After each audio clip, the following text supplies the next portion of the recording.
Shalom, everyone. Shalom from my home in Nachlaot, Yerushalayim. My name is Yiscah Smith. And just give me a thumbs up if you can hear me. Great. Okay. So in the spirit of we must continue to keep going without knowing, I feel very privileged and blessed and humbled with a little bit of sacred chutzpah to be able to share with you what I consider to be quite an amazing piece from the PSS and the Rebbe, the Eish Kodesh. Before I begin the teaching, though, I would like to echo Dean Bernstein's dedications for refuah, for healing, for all those we know, for those we don't know, all over the globe, who are in need of all levels of healing, physical healing. God forbid, people who have been afflicted with this virus, physical healing, mental healing, those who are confused, who are frightened, emotional healing, as myself feeling all types of emotions moving through me from one end of this human spectrum to the other. May we all be healed. May we all become more complete. And spiritual healing. And that's where I come in. I'm a faculty member at Pardes, where I'm blessed to teach spiritual Torah, seeing Judaism through the lens of cultivating spiritual practice. I teach contemplative practice, meditative practice, and what I'm going to offer today is an offering, and it's about contemplation. It's about a spiritual practice. If someone who's ever in charge could perhaps show the first page of the text. Very good. Terrific. So, there we go. So the following teaching discusses the spiritual practice. In Hebrew, it's avodah ruchanit. It's work, and it's also called practice. We engage in it if we choose, and we work at it, and we practice it. And it's a way of becoming closer to our spirit, to our neshama, to our soul, to the peace of God inside of each of us. So I would like to share with you a teaching that discusses the spiritual practice of experiencing the light, the or that is inherent in the choshech, in the darkness, as well as cultivating a unique way of experiencing the pain and suffering that we all endure during our life journeys.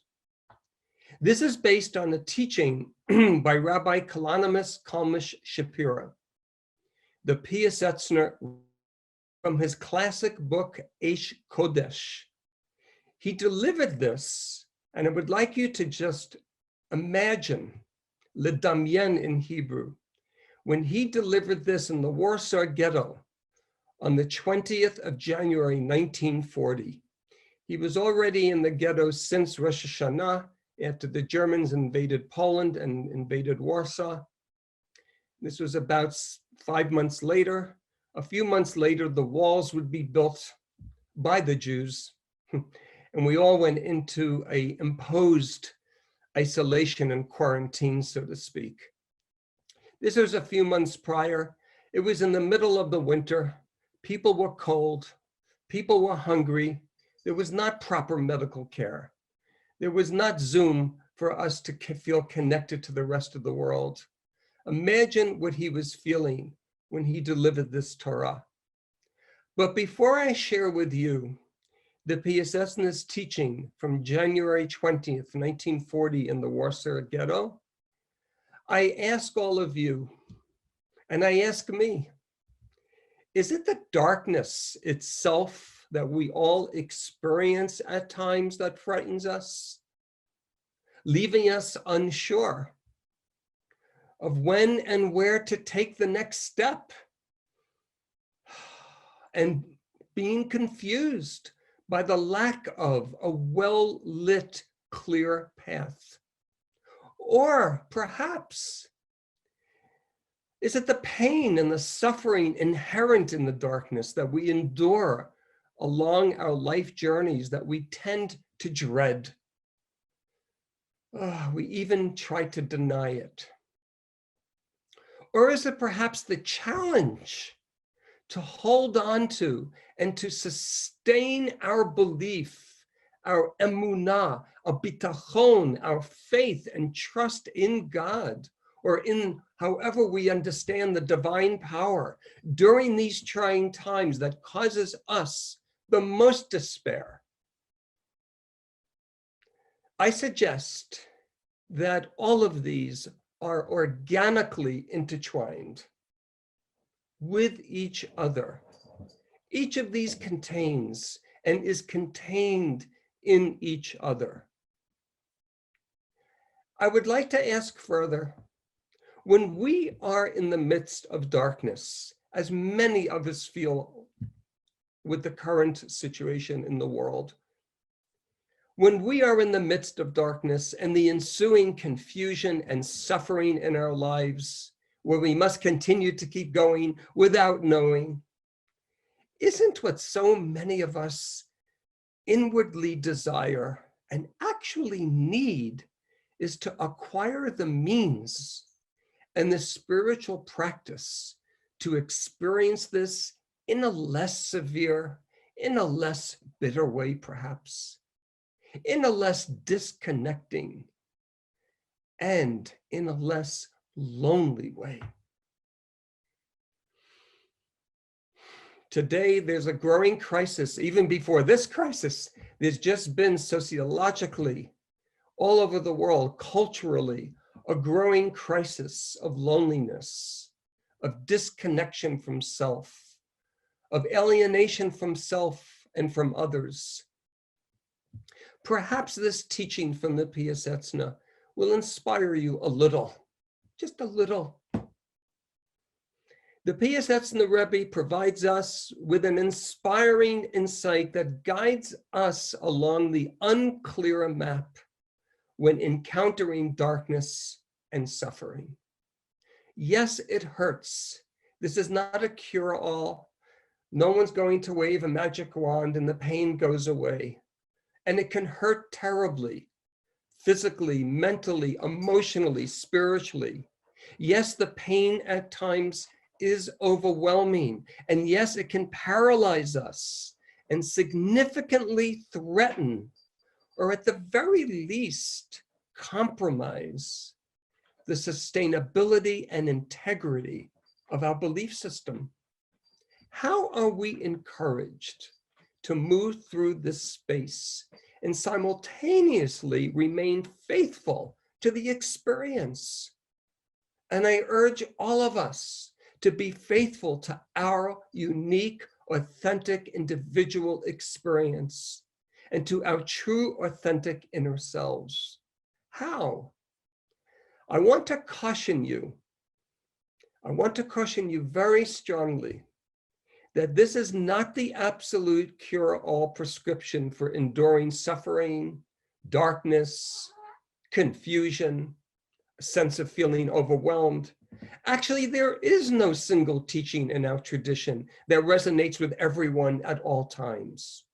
Perhaps, though, some of you will feel more resourced when experiencing those moments of difficulty currently in your lives. For those with whom this teaching does not resonate, consider it, giving everyone the benefit of the doubt.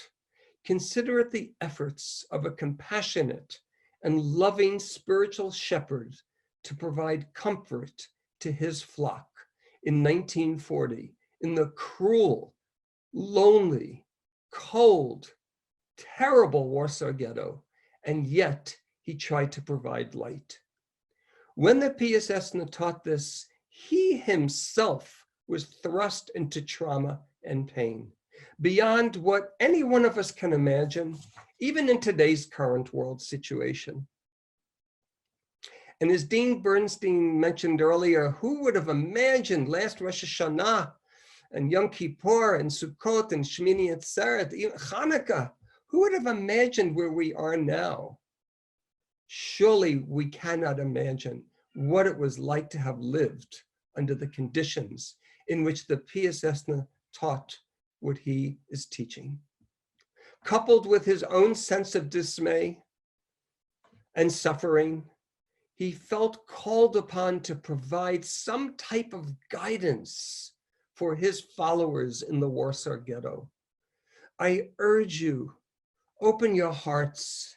I urge you to please view this as one way that one person, albeit a spiritual giant, a Talmid Chacham, suggests that we live through the most difficult and dark moments in our life journeys. And while he carefully refrains from dogmatically insisting how one should respond, thank God, because no individual is spared these times, his teaching may in fact be of relevant value to you.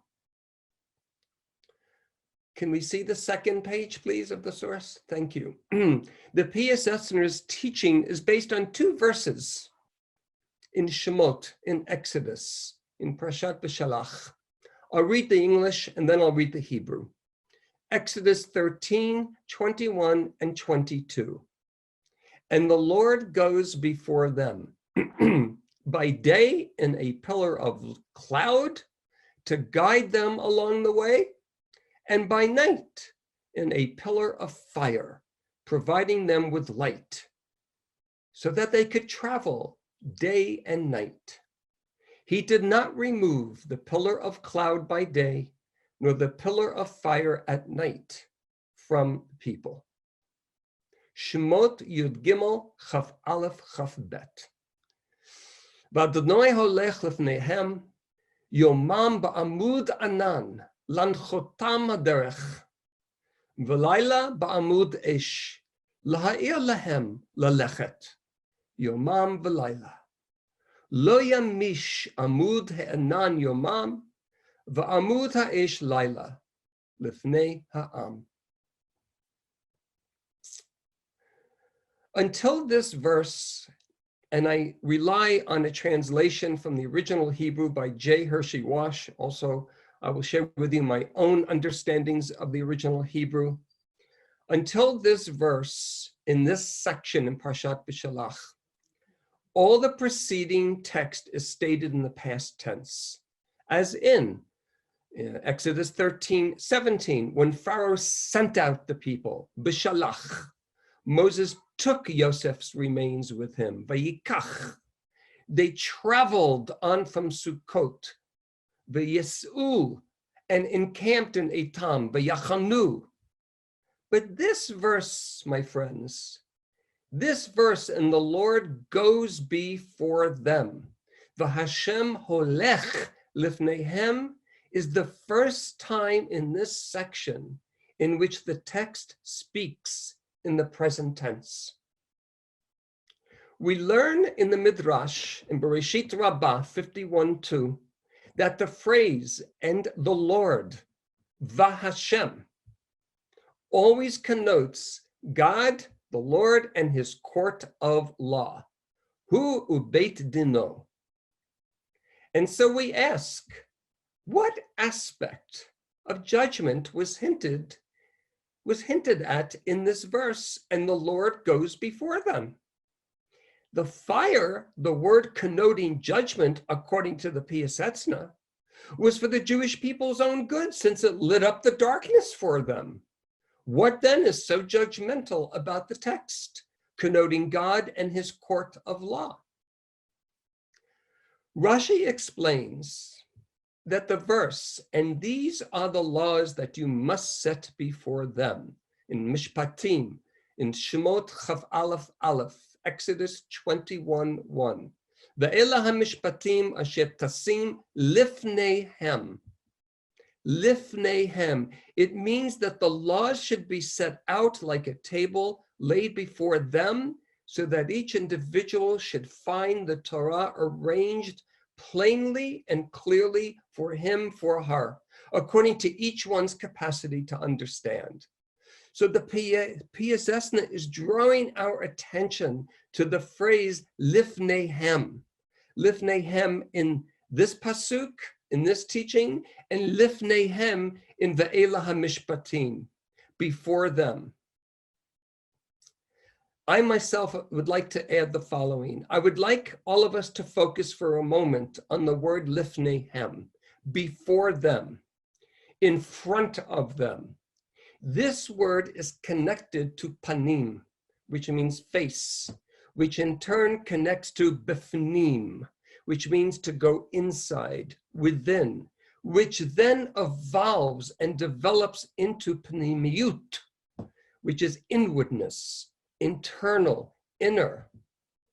Hence we see the movement is from before them, meaning outside of them, implying distant or external to the person, to the state of inwardness within the person.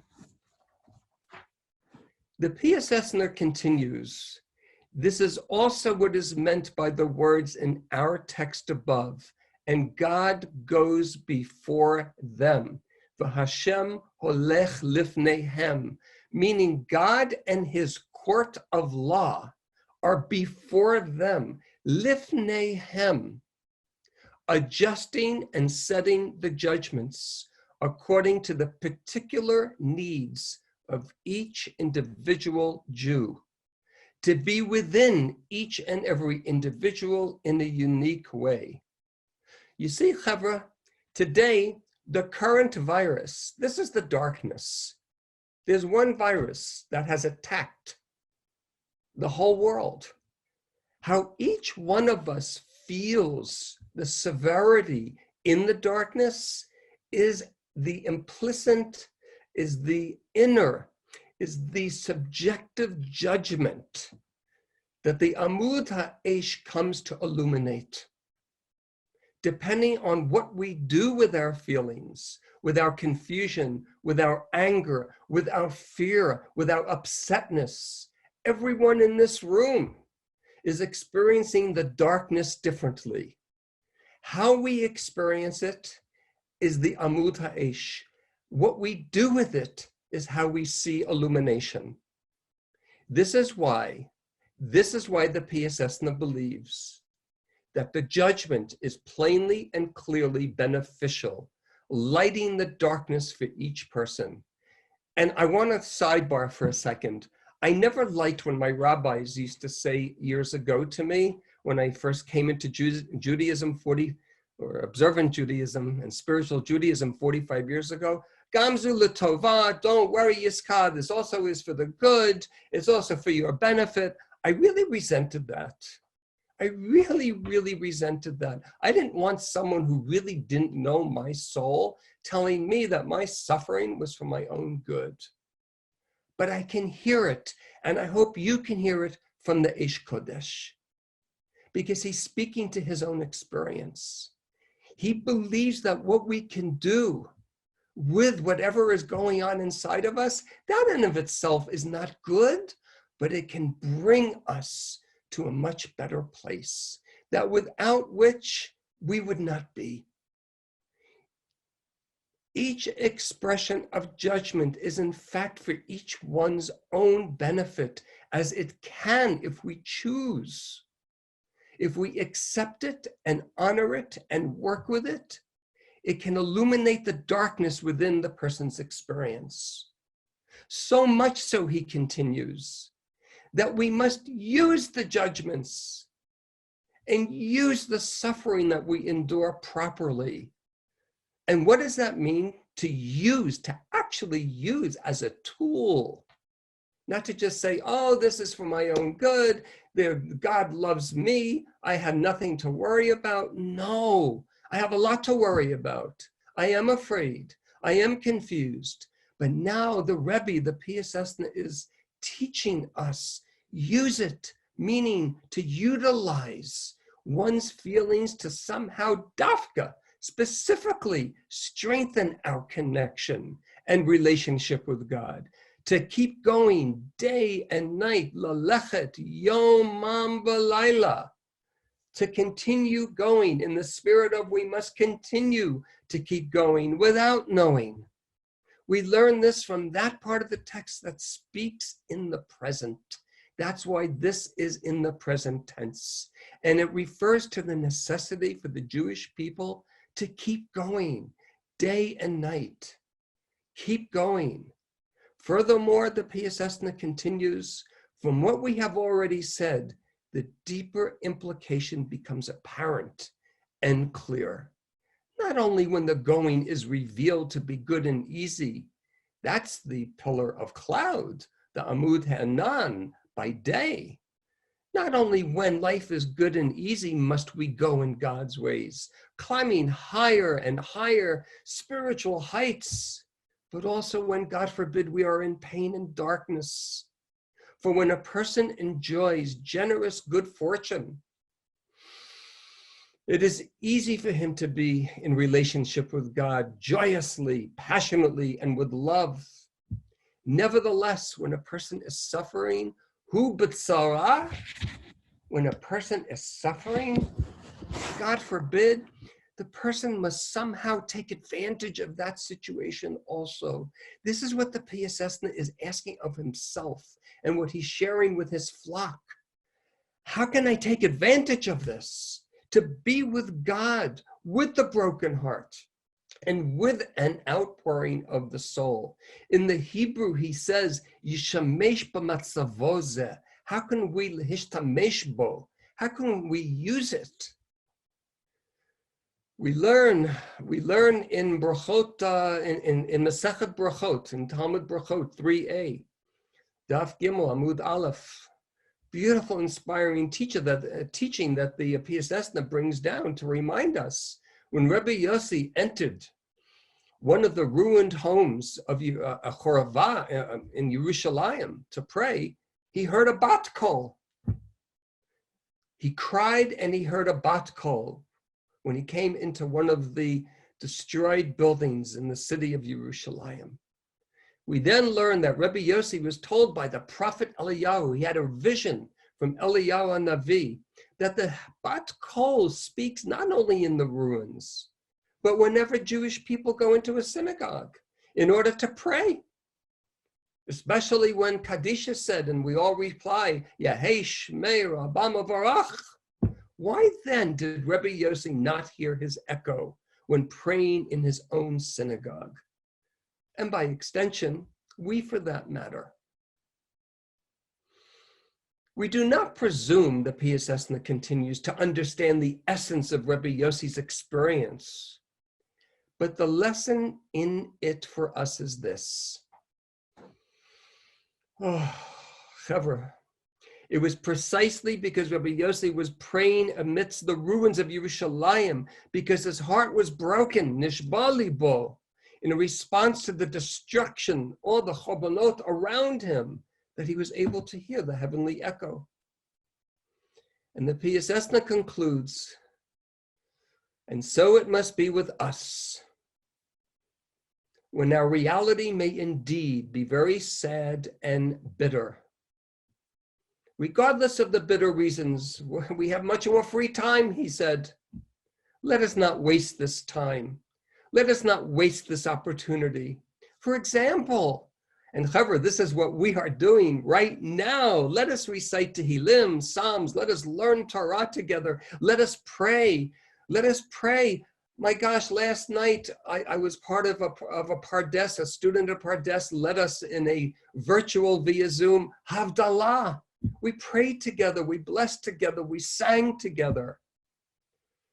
And this was not in the Warsaw Ghetto, but let us keep going. La lechet, yomam v'layla. Let us keep going day and night.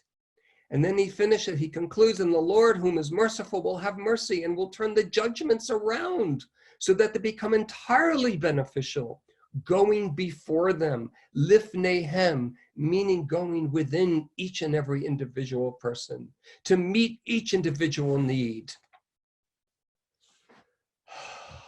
Surely, Hever, much to consider, much to ponder on, much to contemplate. Each individual according to one's own personal experiences, values, and sense of the true inner self.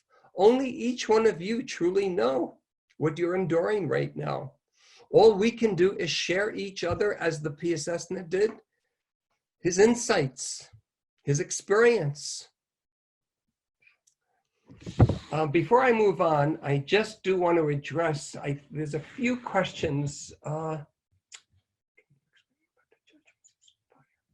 Okay, someone was asking, can you explain more about the judgments as fire? What are the judgments? God's judgment of us, of our judgments of ourselves? Is the Piaseczna saying that the sufferings are judgments for our sins?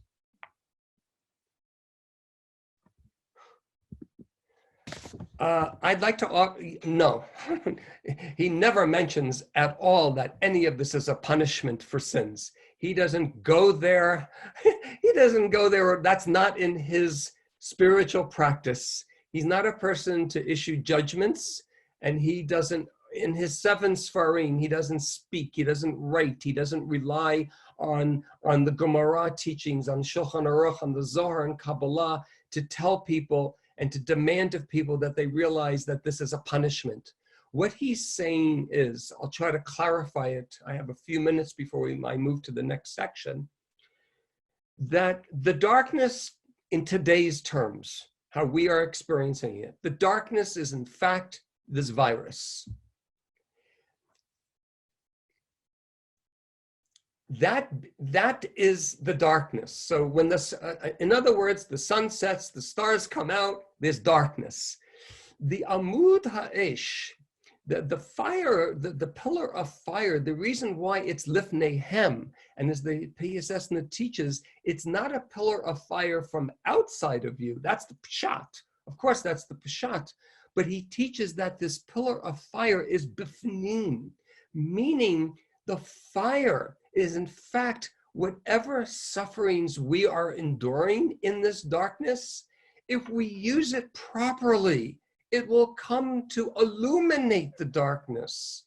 It will come to give us a little bit of clarity, not a sure-all answer for the rest of our lives, but at least a glimpse.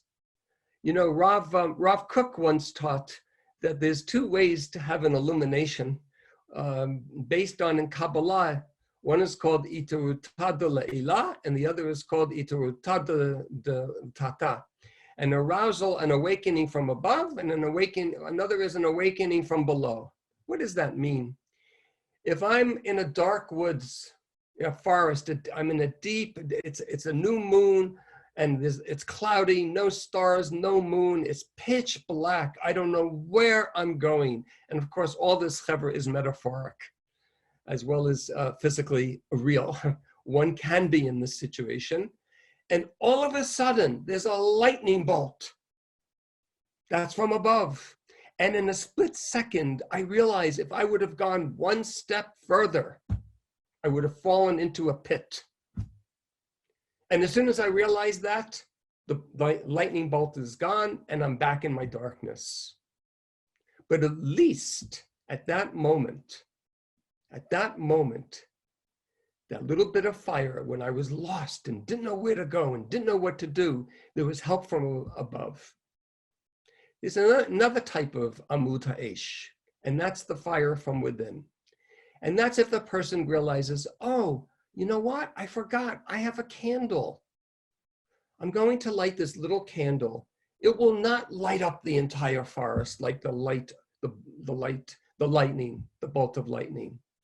But with this little flame that comes from within me, I'm using my feelings of disappointment, of confusion, of suffering to see a little bit.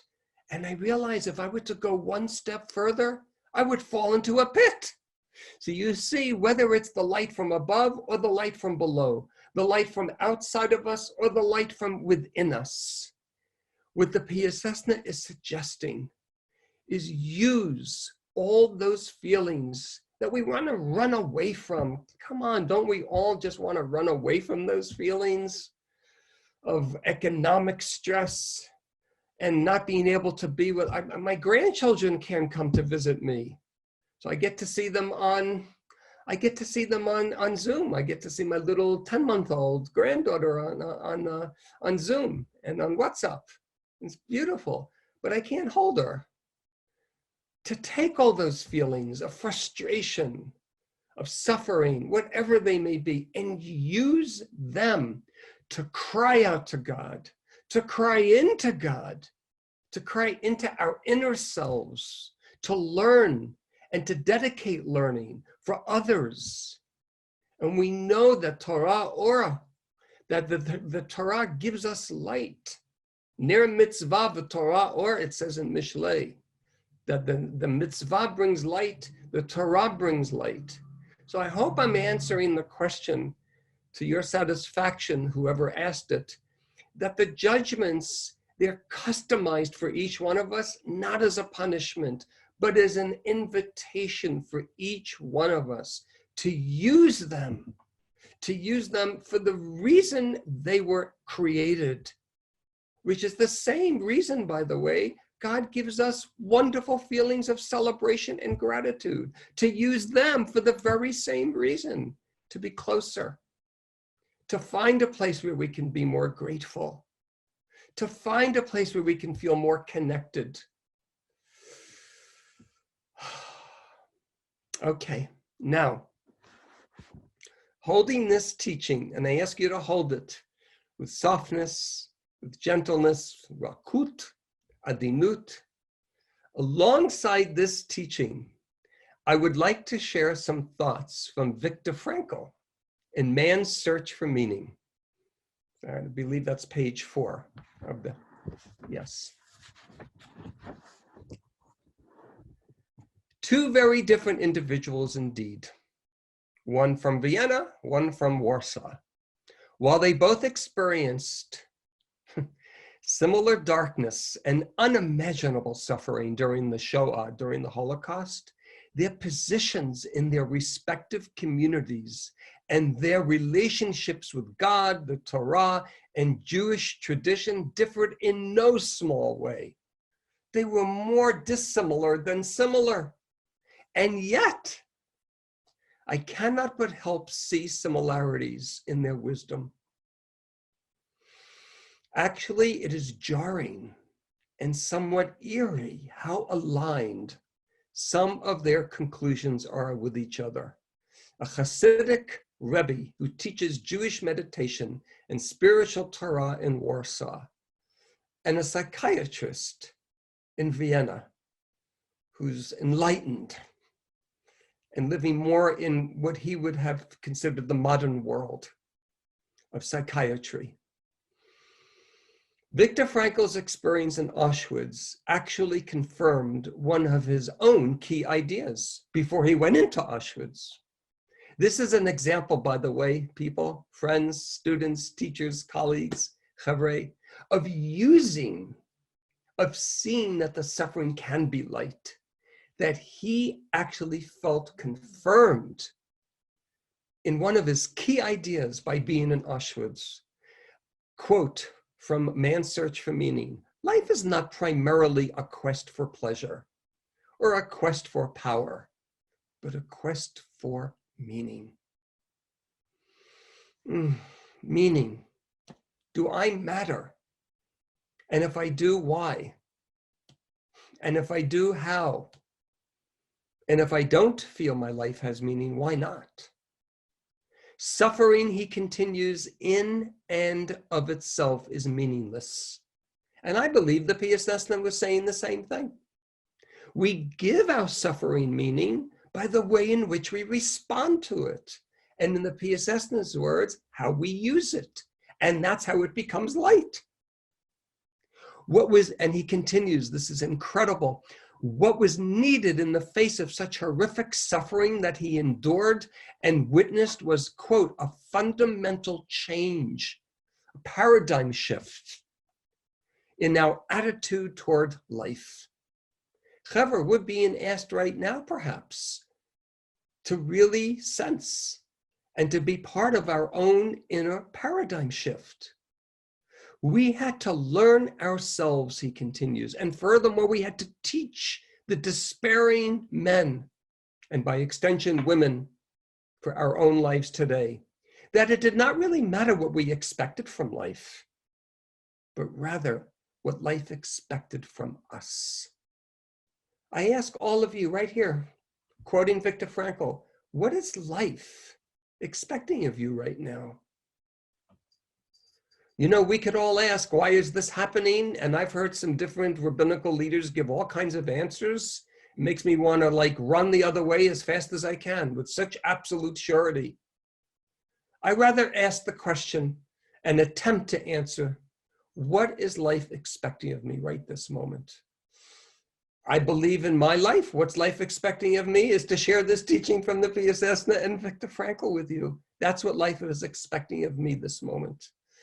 Perhaps what life is expecting of you this moment is to be here with us at the Pardes Yom Iyun, our day of learning. And we'll see where we all go from there. We needed to think of ourselves as those who were being questioned by life, daily and hourly. Gosh, I feel right now, I do feel that I'm being questioned by life. Do you? Life ultimately, he continues, means taking responsibility to find the right answer to its problems and to fulfill the tasks which it constantly sets for each individual. That's Lifnei Hem. That's exactly from the Pasuk, Lifnei Hem. For each individual. This sentiment, mamash, that's close quote. And I'm adding, this sentiment, mamash, echoes that of the Piaseczna's teaching. This is not merely coincidental or casual, however, but it's remarkable. He writes elsewhere, quote, but let me make it perfectly clear that in no way is suffering necessary to find meaning. And I do believe the Piaseczna would be the first to agree. He never felt that suffering was necessary to find meaning. Rather, suffering is a way to find meaning. I only insist that meaning is possible even when suffering, provided certainly that suffering is unavoidable. Burying his soul in the most profound and vulnerable way possible, Viktor Frankl writes the following. Let me recall that which was perhaps the deepest experience I had in the concentration camp. The odds of surviving the camp were no more than 1 in 28, as can easily be verified by exact statistics. It did not even seem possible, let alone probable, that the manuscript of my first book, my life's work, which I had hidden in my coat when I arrived at Auschwitz, would ever be rescued. Thus, I had to undergo and to overcome the loss of my mental child. And by the way, he doesn't say it here because he didn't know it yet, but his wife, who perished when she entered the concentration camp, she was pregnant with their child. So he lost both his own biological child and now his mental child, his manuscript. And now it seemed as if nothing and no one would survive me, neither a physical nor a mental child of my own. So I found myself confronted with the question whether under such circumstances my life was ultimately void of any meaning. Just like the Piaseczna, he was in the middle of it. He wasn't writing in a cerebral, logical, intellectual way at a distance. He was in the middle of it. And this, he concludes with this remark, not yet did I notice that an answer to this question with which I was wrestling so passionately was already in store for me, and that soon thereafter this answer would be given to me.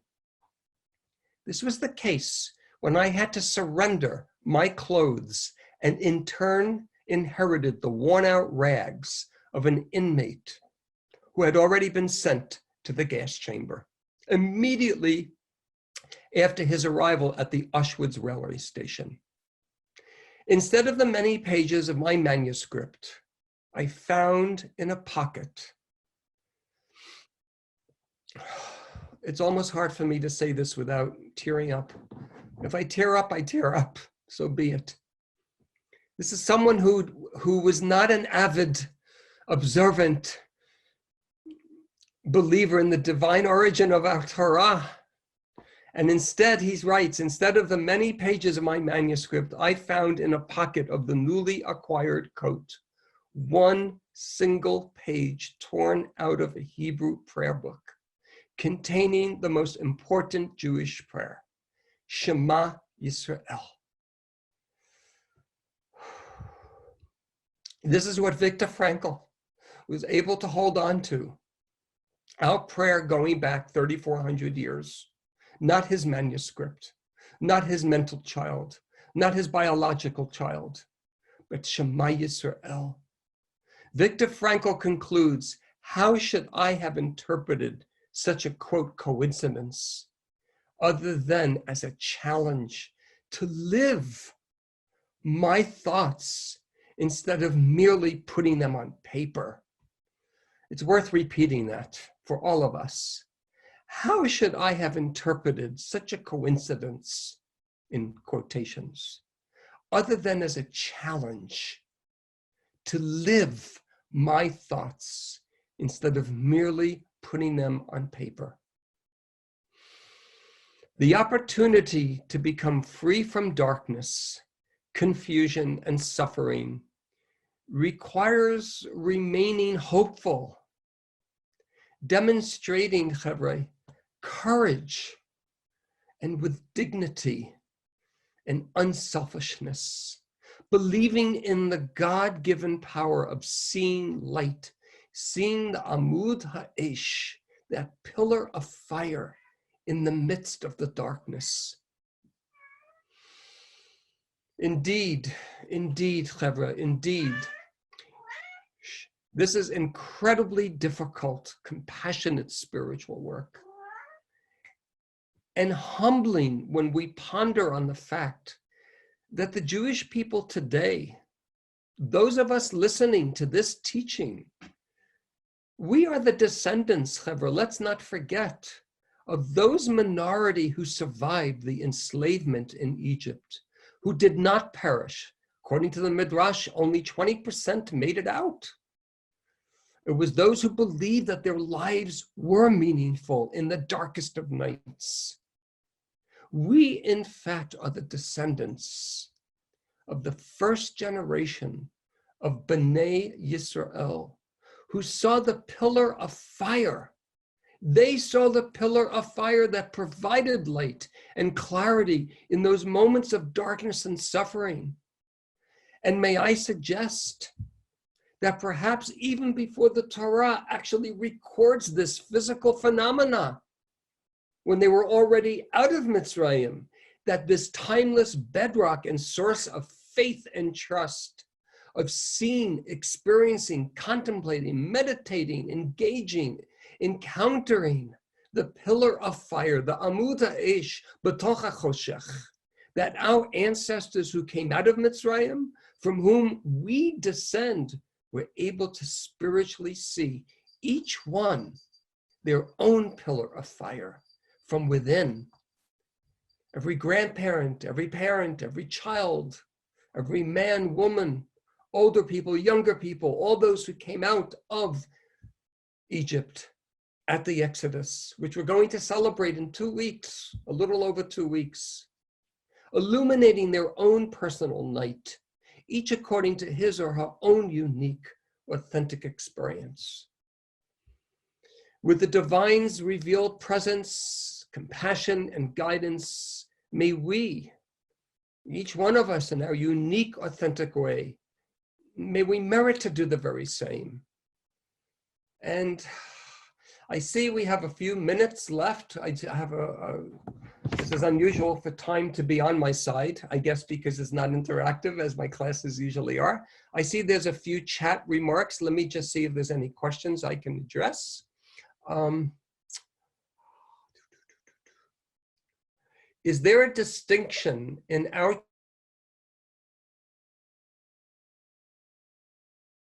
which is one of the possible responses to experiencing pain? Is there a distinction? Is there a distinction in our tradition between pain which is unavoidable, and suffering, which is, okay, I think I understand the question. All right. So according to how I see my own suffering and how I experience my suffering and those loved ones close by, family members, very close students, mentees in my spiritual mentoring practice, my teachers, my colleagues, people that I really am close with, when it's dark and when we're suffering and when we feel pain, that's the reality.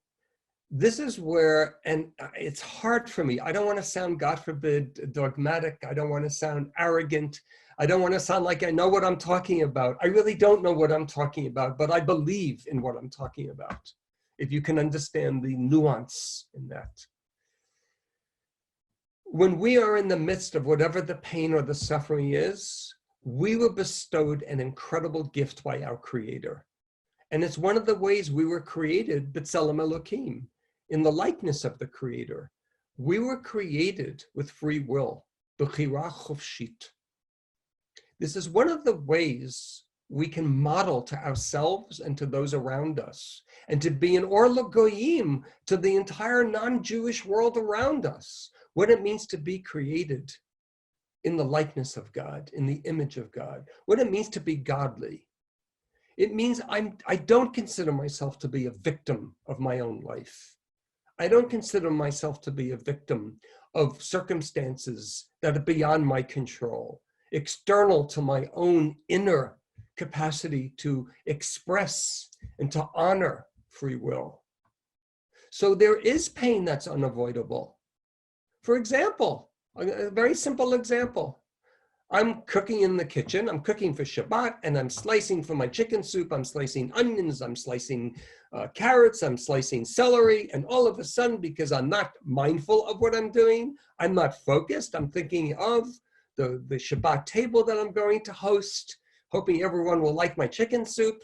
All of a sudden, I cut my finger, and it hurts. Now, there's lots of ways to respond to that. Actually, according to some doctors, any doctor I've spoken with, thank God I feel it. I feel that it hurts, because there is a disorder where not everyone feels that pain, and God forbid, one can cut their finger off. We can also use that in the spiritual. I have free will. What does my free will dictate to me? Oh my gosh, this hurts. I'm in pain. I don't want it to become infected where I'll be in more pain. I can't control that I'm in pain now. It's already happened. It's my past. It's history. I'll go into the bathroom, clean out my finger, put some antiseptic on, spray some Bactine, put a Band-Aid on. These are the practices, physical practices. Likewise with spiritual practices. I cut myself. I feel unavoidable pain. It's part of life. I'm not a victim. It happens to all of us long before this virus ever came to be a reality. What do I do though? What is life expecting of me? What is the Pisesna telling me I'm supposed to be doing? Through the lens of spiritual practice, exercising, honoring, really believing and sensing that I'm empowered and ennobled with free will. So I hope that at least in part provides somewhat of an answer to your question. You know, we can only, if we deny the pain, it gets worse. And if we honor it and choose where to go with it and use it for what it's meant for, according to some people, then it lessens. It really does lessen. And then we see light. I hope that does provide a glimpse, a piece of an answer. So someone else is asking, how do we find meaning when the pain and suffering is so overwhelming that it blocks out that kind of thinking for many of these people? I work with people with cancer, and some of them are very close to dying and not yet in a coma. Okay, wow, okay.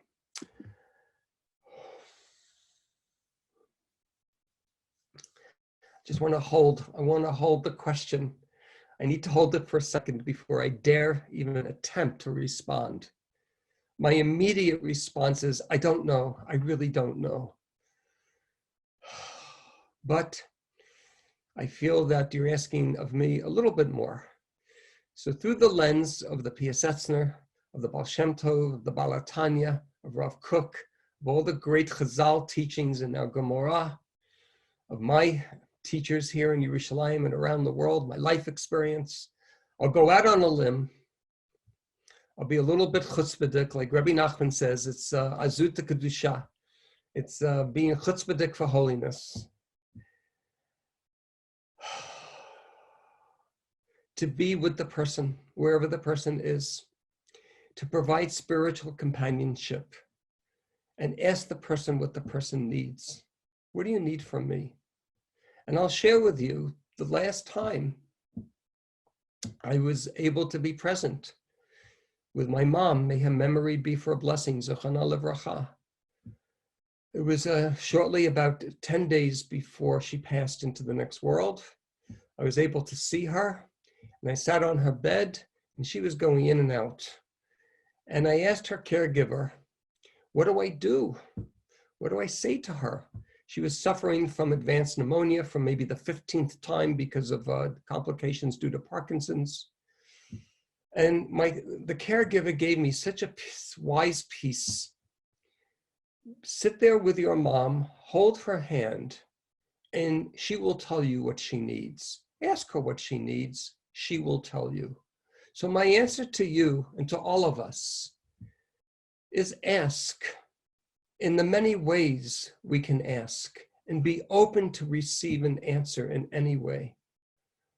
I know for people who are ready to leave for the next world, from what I'm told by people who are really work with people at the end of life care, like what's the word? I just forgot it.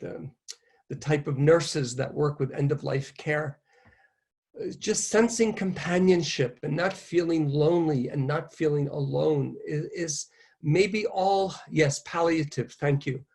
Palliative care, that's a lot. Don't underestimate when we can sit with each other, when we can sit with each other and cry with each other and be confounded by each other and with each other. You may not feel that that's, quote, a solution, but there are not always solutions. These are insights. These are practices. And yes, maybe it's our presence that's what is being asked for. That's what life is expecting of us. And I'd like to conclude by saying, I am just so humbled. I mean, there's 167 people from all over the world in this room, plus people on Facebook Live. This is incredible, the spiritual companionship that we're providing for each other. So we don't have to feel lonely and alone. We really are one big mishpacha, mamash one big mishpacha. And I would like to conclude by saying that really to benefit the most from this teaching, because it's a teaching of Chassidut. You saw my cat, right? It's a teaching of spiritual practice. I encourage you, and I hope all of you have gotten something, a little tipa, a little drop, a little kernel. But I encourage you all, Chevre, to spend some time alone in your own bidud, gazing within in that special space of self-introspection, hitbonenut in Hebrew. Examine and simply observe without judgment your own emotional, mental, and spiritual responses to and understandings of today's teaching. And we're there for each other. Don't hesitate to reach out to us. We want to be present for you. I need people to be present for me. So I bless all of us that we do in fact experience lifneihem, but derech panimiyut, our own particularly God-granted and given and bestowed amud ha'esh b'toch ha'choshech. Thank you so much. Thank you, thank you, thank you. God bless you all.